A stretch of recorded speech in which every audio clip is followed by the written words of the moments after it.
제가 먼저 읽겠습니다. 그리고 맨 마지막 절은 같이 읽겠습니다. 그러므로 여러분이 열심으로 선한 일을 하면 누가 여러분을 해치겠습니까?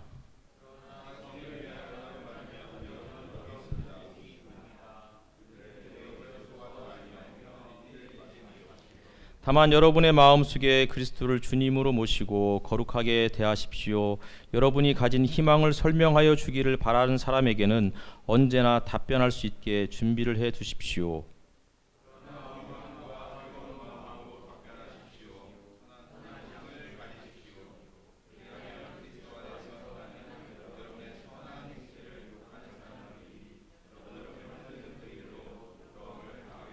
같이 읽겠습니다. 하나님께서 바라시는 뜻이라면 선을 행하다가 고난을 받는 것이 악을 행하다가 고난을 받는 것보다 낫습니다. 아멘. 반갑습니다. 오늘이 사순절 세 번째 주일 예배입니다. 사순절 어떻게 잘 보내고 계신가요? 엊그저께 3.1절에 삼례라는 곳에 갔는데 거기에 삼례 성당이 있어요. 거기에 갔더니 거기에 이제 성당이니까 카톨릭인데 여기는 이제 사순절에 어떻게 보내야 될지 아주 구체적으로 실천 사항들이 있더라고요. 그래서 어떤 거는 양치할 때 양치컵 사용하기, 몇 월 며칠은 또 뭐 자전거를 타고 출퇴근하기, 대중교통 이용하기. 그래서 사순절을 아주 구체적으로 그렇게 뭐 오늘은 일회용을 안 쓰기, 40일 내내 일회용 안 쓰라고 그러면 힘들어할 것 같으니까 어쨌든 그런 식으로 했는데 굉장히 역시 이 카톨릭이 우리보다 더 앞서 나가는 거 아닐까 이런 생각들을 해보았습니다. 예전에 하유리를 데리고 거기 갔는데 그렇게 막 개구지었던 놈이 성당에 들어가니까 조용해지더라고요. 그래서 이 성당이 그런 분위기가 참 좋다라는 생각을 해보았었습니다. 요즘에 건국 전쟁, 이승만 국부론 이것 때문에 나라가 정말 시끌벅적해요. 건국 전쟁 대 파묘의 대결, 뭐 이런 식의 이제 이야기들이 나와 있죠. 건국 전쟁을 감독했던 김덕영 씨가 파묘를 반일주의를 부추기는 좌파 영화다 이렇게 인터뷰를 했어요. 한 번도 아니고 여러 번 했던 것 같아요. 그래서 저는 오컬트 영화 진짜 안 좋아하거든요. 근데 그 인터뷰를 보고 한번 보러 가야 되겠다라고 생각하고서 이제 바로 교회 옆에 놓은 CGV로 혼자 영화를 보러 갔어요. 그리고서 나름 내린 결론, 이 영화는 반일주의를 부추긴 영화가 절대 아니구나. 이 영화가 말하고자 하는 것은 우리에게 남아있는 친일 잔재, 일제 잔재를 좀 청산하자, 이게 주제였어요. 이 영화는 이렇게 시작해요. 태어날 때부터 밑도 끝도 없이 부자, 이런 사람들이 나와요. 이 사람들이 나중에 스포예요. 어차피 여러분 잘 안 보실 거니까.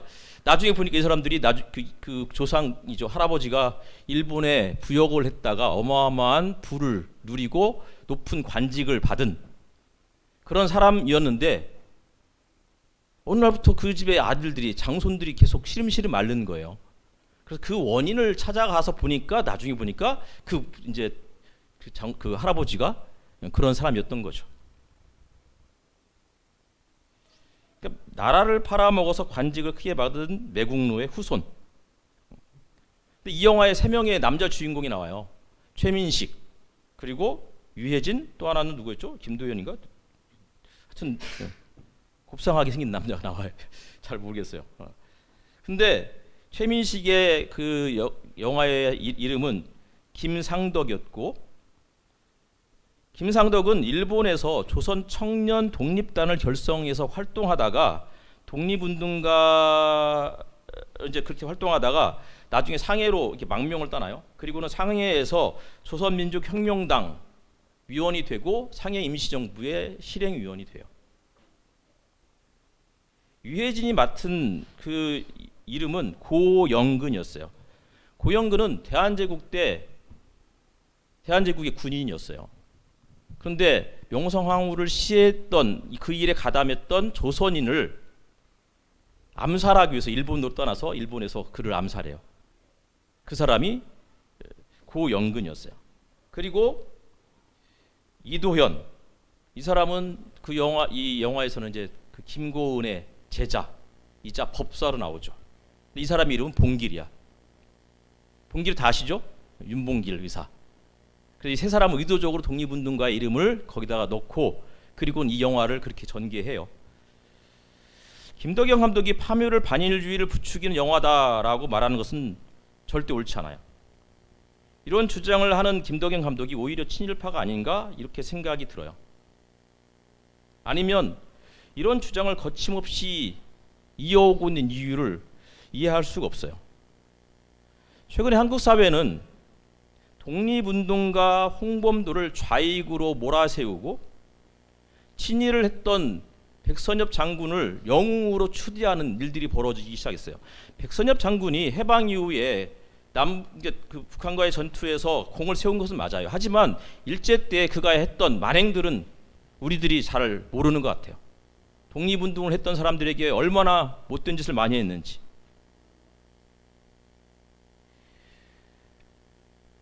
공과를 분명하게 공정하게 다뤄야 되죠.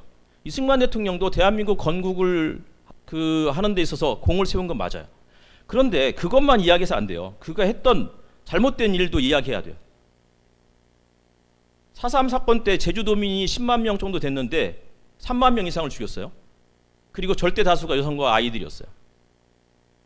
제주도를 가면 4.3 때 희생됐던 그 사람들의 무덤이 그냥 그 앞을 지나갈 수가 없어요. 곳곳에 다 흩어져 있어요.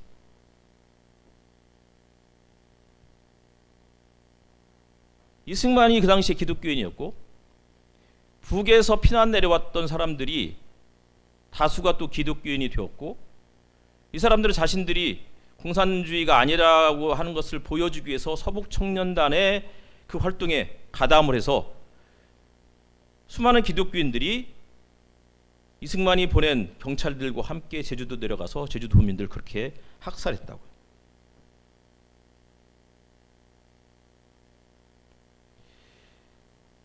보도연맹 사건으로 20만 명 이상을 죽였어요. 보도연맹은 절대 다수가 글을 모르는 사람들이었어요. 이런 사람들에게 쌀 한 포대 주고 우리 옛날에 태극기를 휘날리며 그 영화에도 나오잖아요. 쌀 한 대박 줄 테니까 고무신 하나 줄 테니까 사인해. 이 사람들이 다 공산주의 세력으로 다 해서 20만 명을 죽였어요. 그 이승만이 했던 명령이었잖아요. 한강 인도교를 폭파했어요. 그게 기록에 다 나와 있는데 그때 양민들이 죽은 일이 없다. 이렇게 이야기를 하는 것도 이해가 안 돼요.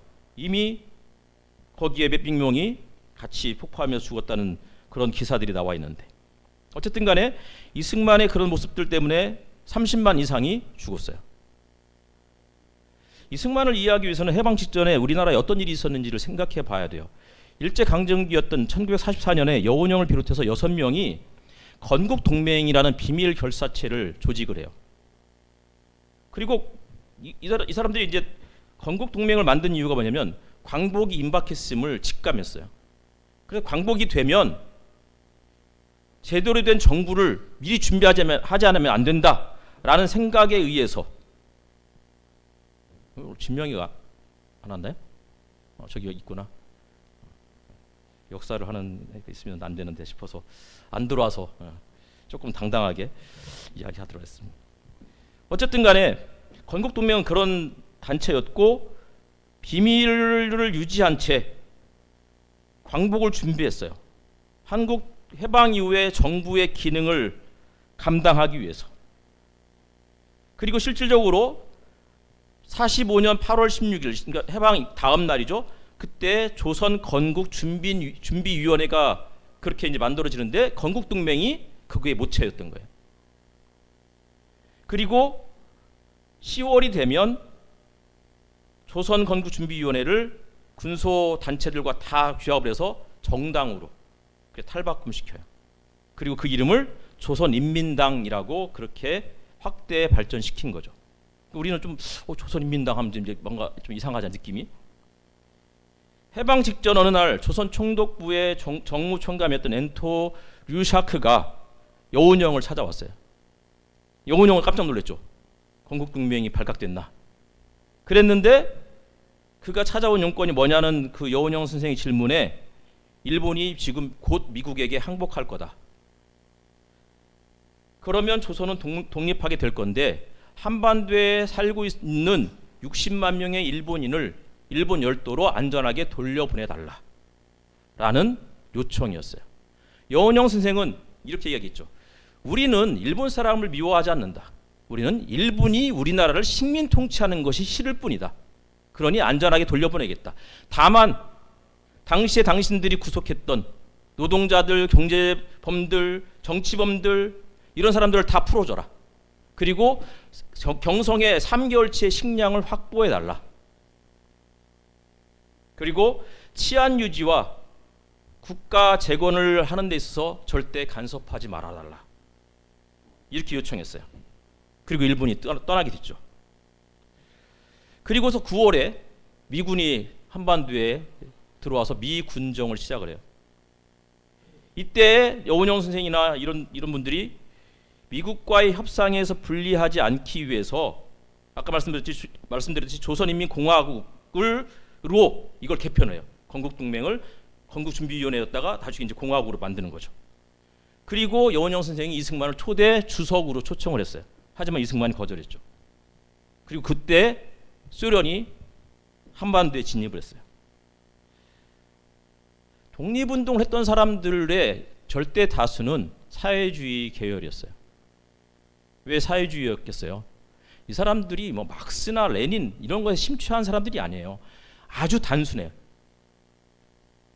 새로운 세상은 친일파가 그동안 토지의 대부분을 다 장악하고 독점하고 있었을 때 이제는 그들이 물러나고 그들의 손에서 토지를 빼앗은 것도 아니죠. 환수받아서 국민들에게 공평하게 나누자. 이러한 취지 때문에 사회주의에 심취했어요. 실질적으로 이스라엘 사람들이 가나안 땅에 처음에 정착했을 때 그들에게 주어진 첫 번째 과제가 뭐였어요? 땅을 재분배하는 거죠. 땅을 분배하는 거였죠. 토지 분배. 조선을 세울 때도 마찬가지였어요. 토지 개혁, 토지 분배 이런 것은 새로운 나라에 당연한 거예요. 나라는 세워졌는데 여전히 나라 세워지기 전에 없는 땅 없이 사는 사람들이 여전히 나라가 회복되었어도 나라를 세웠어도 땅이 없이 지낸다? 백성들에게는 아무런 의미가 없는 거잖아요. 그러니 말씀드렸듯이 이런 사람들이 사회주의 이 사상에 매료될 수밖에 없었던 것 같아요. 하지만 미국은 독립운동을 하고 공평한 토지개혁, 토지 분배를 요구하는 독립운동가들을 공산당 혹은 빨갱이라고 그렇게 이제 몰아세우기 시작했고, 그리고는 맥아더가 포고문을 날렸죠. 38선 밑으로는 미국의 명령에 따라야 하고 공용어는 영어를 써야 하고 일제강점기 공공기관에서 근무한 사람들은 고용을 승계해라. 해방이 되어서 친일파를 청산할 수 있을 줄 알았는데, 심판할 수 있을 줄 알았는데 이 사람들이 다시 수면 위로 다 드러났어요. 아주 안정되고 높은 자리에서 떵떵거리면서 살아갈 수 있는 그런 지위가 다시 확보된 거예요. 독립운동가들을 체포해서 정말 잔인한 고문으로 사람들을 그렇게 죽였던 노독술이라는 경찰은 반민특위가 구성되고 노독술을 체포했는데 이승만이 경찰을 보내가지고 노독술을 구출해요.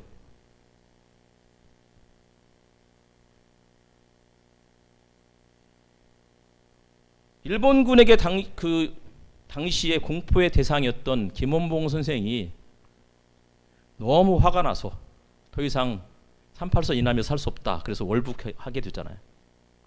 저 같아도 그랬을 것 같아. 지금의 북한을 얘기하는 게 아니고 화가 났을 거라는 거예요. 그러면서 미 군정은 김구의 임시정부, 여운형의 건국준비위원회, 그 다음에 인민공화국을 인정하지 않았어요.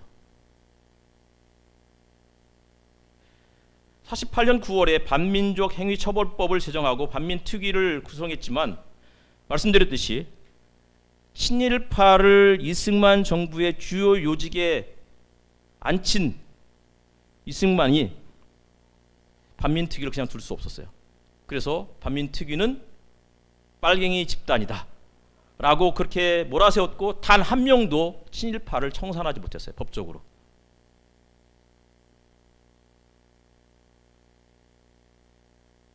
이승만이 친일파를 옹호하고 독립운동가를 공산당 빨갱이로 몰고 갔던 이유가 있겠죠. 자기의 지지 기반을 마련하기 위해서였어요.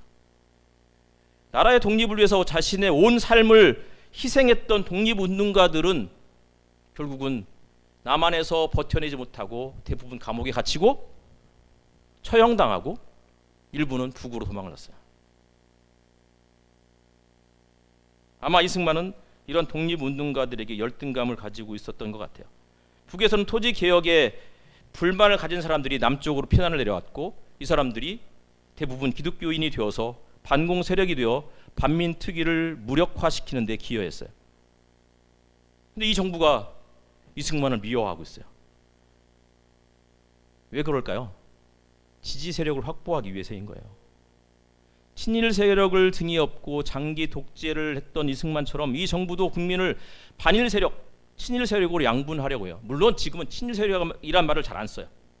아니 반일 세력이란 말을 잘 안 써요. 하지만 최대한 모든 사람에게 공평하게 인간답게 살아가자 이렇게 이야기하는 사람들을 자꾸 빨갱이라고 그렇게 몰아세우고 있어요. 해방 전후로는 토지개혁을 외쳤다면 지금은 부의 재분배, 보유세, 재벌개혁, 노동법, 양국법 이런 거 얘기하잖아요. 다 거부하잖아 이제 이놈의 정부가. 이런 얘기를 하면 자꾸 불순 세력이라고 그러고 입을 틀어막아요. 이게 현실이라고요.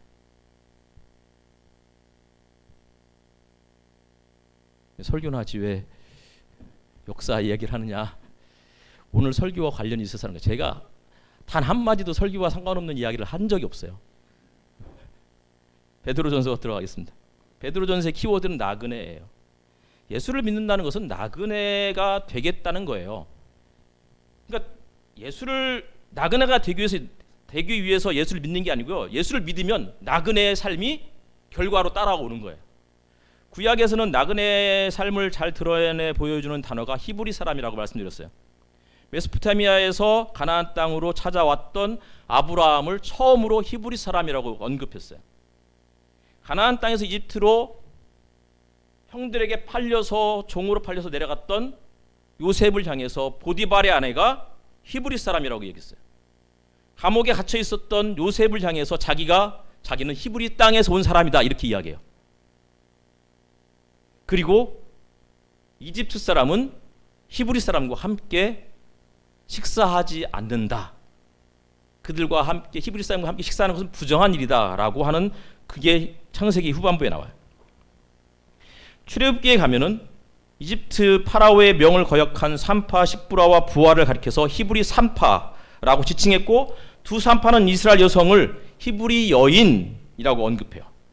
갈대 상자에서 떠내려온 모세를 보고서 바로의 딸과 신녀들이 히브리 사람의 아기라고 이야기했어요. 모세는 이집트 사람이 자기 형제 곧 히브리 사람을 때리는 것을 보고 열받아서 이집트 사람 죽였어요. 자기 형제 곧 히브리 사람 이렇게 이야기해요. 자기 형제가 히브리 사람인 거예요. 그리고 그 이후에 하나님은 자기 자신을 히브리 사람의 하나님이라고 총 몇 번 얘기했다고요? 6번 얘기하고 있어요. 나는 히브리 사람의 하나님이다. 신약에서는 바울이 자기 자신을 가리켜서 히브리인 중에 히브리인이다 라고 딱 2번 언급한 이후에 한 번도 나오잖아요. 히브리인이라는 단어가. 하지만 나그네라는 단어는 많이 나와요. 특별히 마태복음 25장에 보면은 예수님이 자기를 나그네라고 이야기했어요. 너희는 내가 나그네 되었을 때.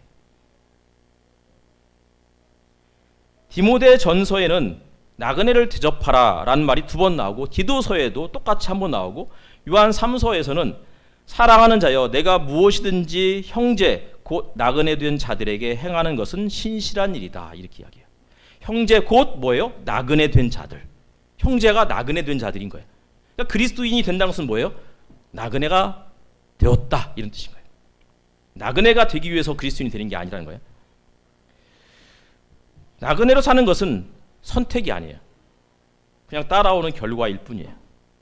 세상 속에서 살아가지만 세상과 다른 삶을 살아가는, 다시 말하면 이질적인 삶을 살아가면서 나그네가 된 거예요. 그런데 하나님이 그들을 선택하셨대요.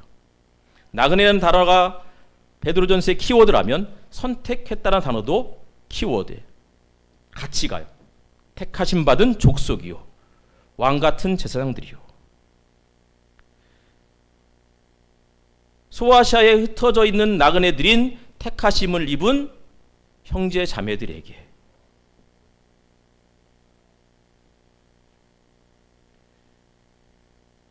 에베소서 말씀에는 그러므로 이제부터 너희는 외인도 아니요 나그네도 아니요 오직 성도들과 동일한 시민이요 하나님의 권속이다, 이렇게 이야기했어요. 세상은 우리를 나그네로 만들지만 하나님은 우리를 선택하셨고 하나님 나라의 시민으로, 하나님 나라의 권속으로 그렇게 우리를 삼아주셨다 이야기하고 있는 거죠. 그래서 베드로전서 2장 12절에 가면은 이방 사람 가운데서 행실을 바르게 하라라고 이야기하고 있어요. 이방 사람들이었어요. 예수 믿기 전에는 이방 사람이었고 이방 사람 땅에서 살았어요. 사실은 이방 사람의 입장에서 보면은 현지인인 거예요. 그런데 예수를 믿자마자 내가 이방인이 돼. 근데 성경은 뭐라고 하냐면 너희가 이방인이 아니고 저들이 이방인이고 너는 이방 사람들 사이에서 틈에서 살아가는 하나님의 백성이다, 이렇게 이야기하고 있는 거예요. 그 차이를 아시겠어요?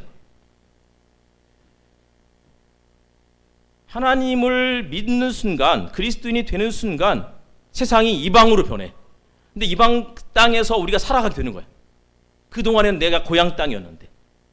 그런데 이방 땅에서 살아가지만 어떻게 해요? 하나님 백성으로 살다 보니까 매일같이 하나님 나라가 이 땅에 임해 주십시오라고 기도하다 보니까 어느 순간에 이방 땅에 하나님 나라가 임하기 시작하는 거예요. 이게 성경이 우리에게 해주고 싶은 이야기인 거예요.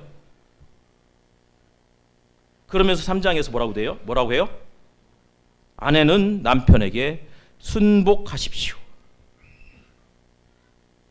아내가 된 여러분, 이와 같이 여러분은 자기 남편에게 순복하십시오. 자매님들 아멘 안 하시죠? 싫으세요? 제발 순복했으면 좋겠어요. 저기 안에 있는 어떤 한 자매가 있는데 제발 좀 그랬으면 좋겠는데, 비록 말씀에 복종하지 않는 남편일지라도. 근데 중요한 거는 이게 아니에요. 위 구절이 중요한데 사실은 이 구절을 말하려면 다음에 있는 내용들을 잘 이해해야 돼요. 뭐죠? 여러분은 선을 행하고, 그 전에 사라를 예를 들고 있어요. 사라는 아브라함을 주인이라고 불렀대요. 그러면서 아브라함에게 순복했대요. 그러면서 하는 이야기가 여러분은 선을 행하고 아무리 무서운 일도 두려워하지 않으니 사라의 딸이 된 것입니다, 이렇게 이야기하고 있어요. 사라가 어떤 사람이에요? 사라는 종이 아니었어요. 자유인이었어요. 갈라디아에서 보면 사라를 자유인으로, 대표적인 사람으로, 그렇게 상징적인 사람으로 묘사하고 있어요. 자유인이니까 자유롭게 복종하는 거예요. 마치 한용운의 시처럼 사랑하기 때문에 복종해. 그 다음이 뭐예요? 남편들에게 하는 얘기예요. 남편되니 여러분, 이와 같이 여러분도 아내가 여성으로서 자기보다 연약한 그리심을 이해하고 함께 살아가야 합니다. 그리고 생명의 은혜를 함께 상속받을 사람으로 알고 존중하십시오. 함께 살아가야 할 파트너로 아내를 인정하라는 거예요. 무슨 얘기예요? 파트너는 자유인일 때만 파트너가 될 수 있어요. 종이나 노예는 파트너가 아니에요. 내 재산 목록의 한 일부분일 뿐인 거예요. 다시 말하면 여성이 이제 자유인이 되었으니 남편들은 여성을 자유인으로서 존중하라는 거예요. 파트너로 함께 생각하고, 파트너잖아요. 함께 나누는 거예요, 일을. 이런 거 하지 않으면 종으로 생각하는 거잖아요.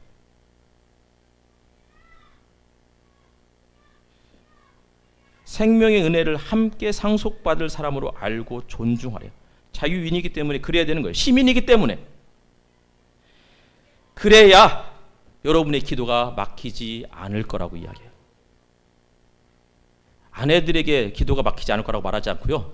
남편들에게 하는 이야기예요. 그래야 여러분의 기도가 막히지 않을 것입니다. 기도응답이 잘 이루어지지 않는 남편들은 들으셔야 돼요. 내가 아내를 존중하지 않는 것은 아닐까? 파트너로 인정하지 않는 것은 아닐까?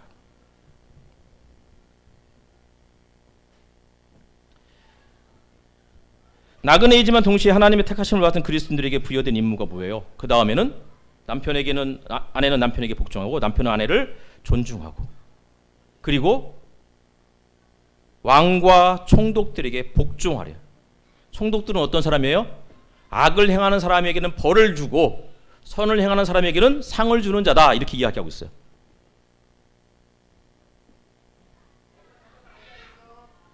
시민은 자유인이고 따라서 억지로 처벌이 두려워서 살아가는 사람들이 아니에요. 노예가 아니에요. 자유인이기 때문에 왕이나 총독들에게 복종해야 돼요. 그 다음에 그 전제가 뭐라고요? 악한 자에게는 벌을 주고 선을 행하는 자에게는 상을 주기 때문에. 그런 의미에서 자유는 방종과 달라요. 방종은 뭐예요? 자기 마음대로 살아가는 거예요. 노예 근성에. 노예들은 어쨌든 간에 시간이 주어지면 그냥 최대한 농땡이를 쳐야 돼. 그런 사람은 자유인이 아니에요. 그리스도인 자유인은 어떤 사람이에요? 자기의 삶을 아름답게 가꾸려고 노력하는 사람이에요. 주어진 시간을 내 것이기 때문에 최대한 활용하고 이 시간을 풍성하게 만들려고 노력해야 돼요. 자유인이기 때문에 내가 속한 공동체를 아름답게 가꾸려고 노력한다고요. 반면에 노예들은 어떻게 해요? 대충 살아요. 이게 내 거 아니니까. 지 멋대로 살고 하고 싶은 대로 살고, 그래도 그러다가 일 시키면 일하고.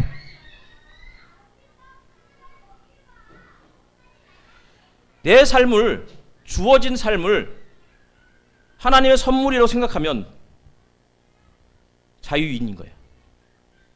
최대한 아름답게 풍성하게 가꾸려고 노력해야 돼요. 근데 문제는 지도자가 악하면 어떻게 해요?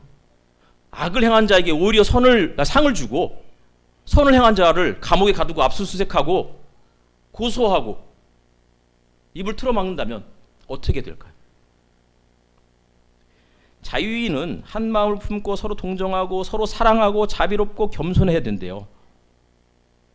악을 악으로 갚지 않고 모욕을 모욕으로 갚지 않는데요. 오히려 그들을 위해서 복을 빌어준대요. 그런데 세상이 뒤바뀌어 버렸어요. 선을 행하는 자를 처벌을 하고 있어요. 뇌물을 받으면서 그게 뇌물이 아니래요. 수백억 보유자가 300만 원짜리 받는다고 그게 무슨 뇌물이냐고.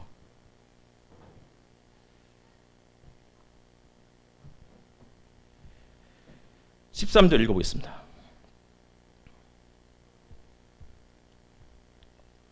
시작.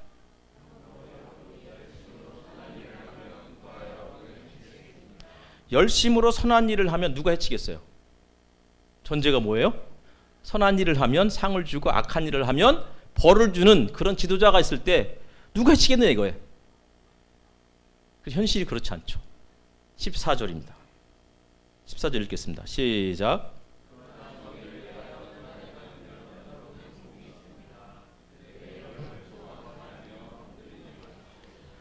정의를 위해서 고난을 받으면 복이 있대요. 옳은 일을 했는데 고난을 받아. 세상이 지금 역전돼 버린 거예요. 선을 행했는데 갑자기 벌을 줬어요. 이럴 때 어떻게 해야 되느냐? 그럴 때 복이 있대요. 정의를 행하다가 고난을 받으면 복을 받는 게 아니고요.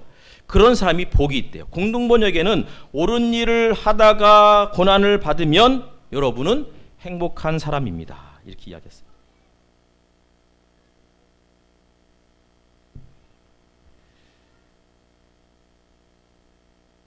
옳은 일을 하다가 고난을 당해요. 옳은 일을 했는데 불이익을 줬어요. 분명히 이게 정의였는데 이렇게 이야기했더니 갑자기 입을 틀어막고 감옥에 가두고 벌금을 때려요. 진급에서 제외를 시켜버려요. 다 빼앗을 수 있어요. 다 빼앗길 수 있어요. 하지만 어떤 것은 절대 빼앗기지 말아야 될 것인데 그게 뭐예요? 여러분의 행복이라는 거예요. 어떠한 상황에서도 모든 것을 다 앗아가더라도 절대 놓치지 말아야 될 것, 여러분의 행복을 끝까지 지키라는 거예요. 그 행복이 뭐예요? 그리스도인으로서 살아가는 거예요. 하나님의 백성으로 살아가는 거예요. 나의 정체성, 그리스도인 됨, 인간 됨을 포기하지 말으라는 거예요. 다 빼앗겨도. 예전에 침신대를 갔는데 저희 중고등학교 때 교회 전도사님이 저를, 교수님이 되셨거든요. 저를 보자마자 첫 마디 그거였어요. 전남식 제발 나서지 마라. 너는 왜 그 모양이냐. 제발 좀 뉴스엔조이 이런 데 글 쓰지 말고 복음과 상황 이런 데 얼굴 내밀지 말라. 내밀 적 없는데 복음과 상황 기자가 찾아온 거예요. 인터뷰하자고. 그래서 사진을 찍자고도 동의도 안 구하고 찍어서 실었잖아요. 복음과 상황이 있으니까 좀 이따가 128쪽?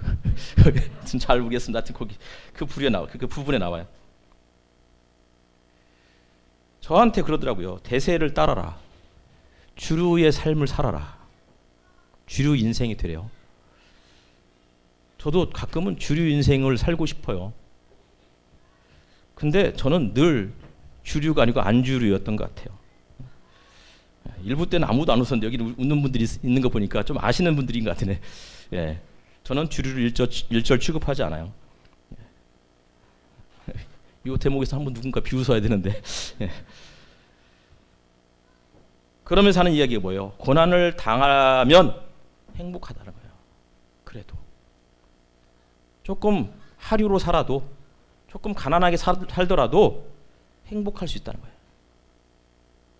그러면서 하는 이야기가 뭐냐면 그들의 유업을 두려워하지 말며 흔들리지 마십시오. 이 구절은 그 이사야서 8장 12절 말씀 인용했어요. 근데 이사야서는 조금 달라요.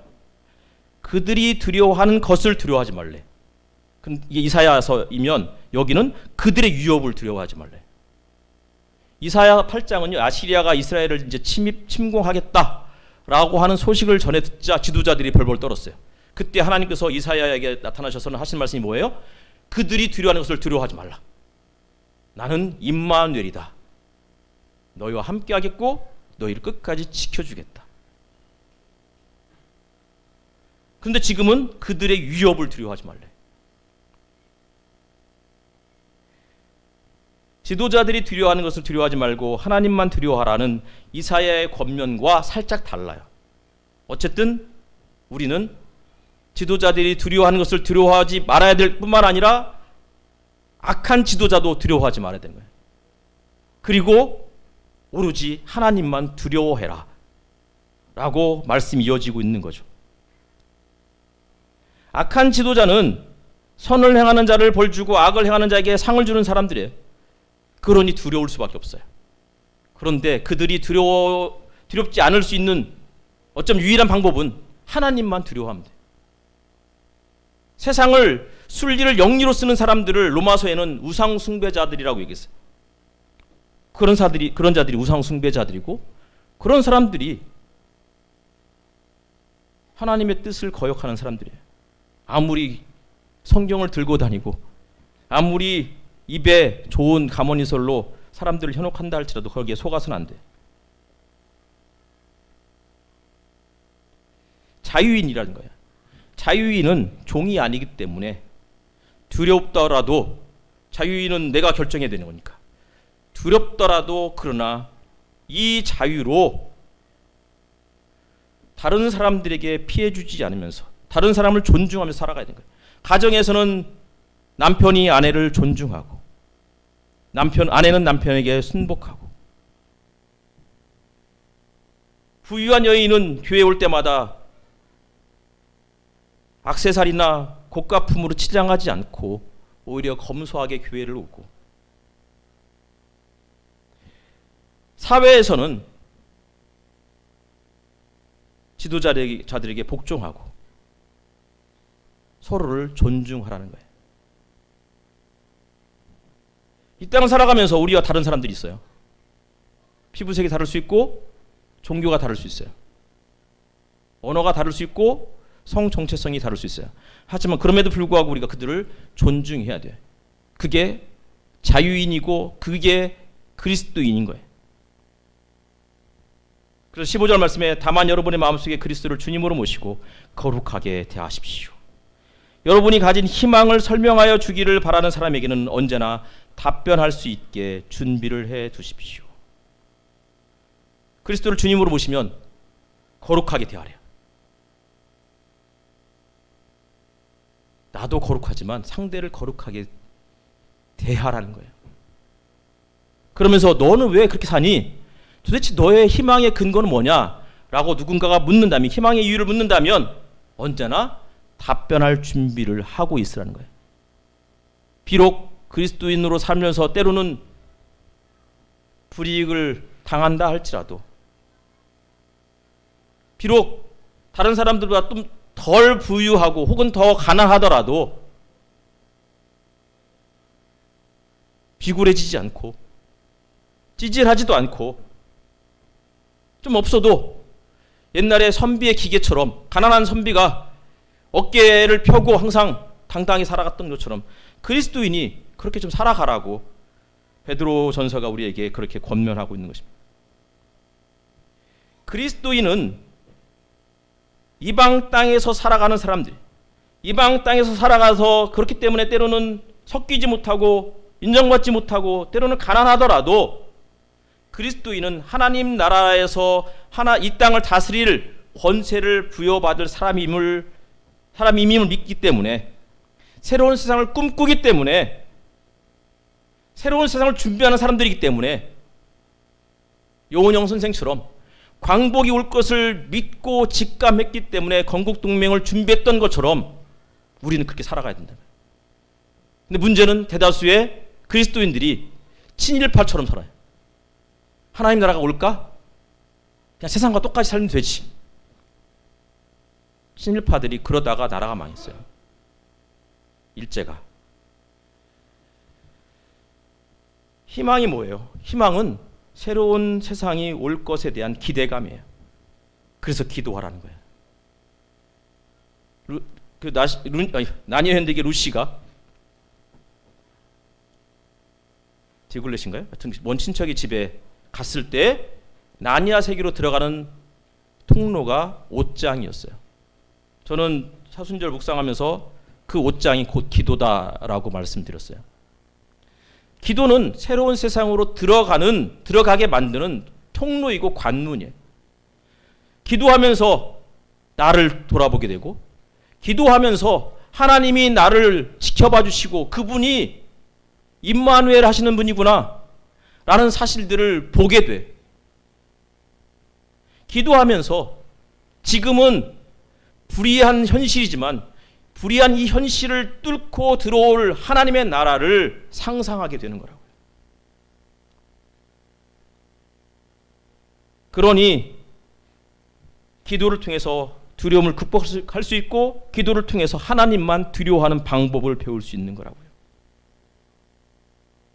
어떻게, 왜 이렇게 사느냐? 너 이렇게 십수년을 목회해도 늘 개척교 수준이냐? 라고 대형교회 목사가 묻는다 하더라도 순간 움찔하지만 그래도 돌아서면서 내가 그래도 너보다 잘 살아 이 새끼야, 이렇게 이제 말할 수 있는 그 정도의 기계가 우리에게 필요하지 않을까 싶습니다. 기도하겠습니다.